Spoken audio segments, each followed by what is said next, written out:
E aí galera, então estamos aqui para fazer um bike check da minha bike.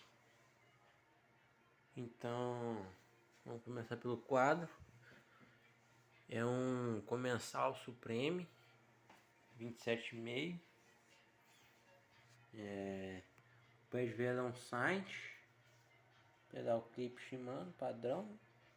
O choque é um Vivid, aí R2C, né, no caso. O freio é um Guide, tá lixado, né? Manopla Absolute, guidão Ramp Pub. A suspensão é a Fox Fit 2013. Os aros são Vezan, dianteiro e traseiro. Pneu WTB, tubos na dianteira. Cubo dianteiro Specialized Roval. Esse disco é um Ashima 203. Para lama RSD, né? Passador Saint.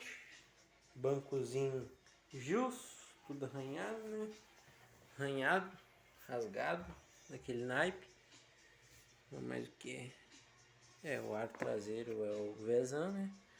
Esse cubo não sei certo, mas se eu não me engano é um Sunrace.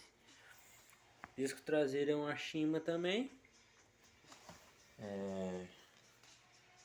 O câmbio é um Saint também. Coroa Dex, corrente KMC Gold.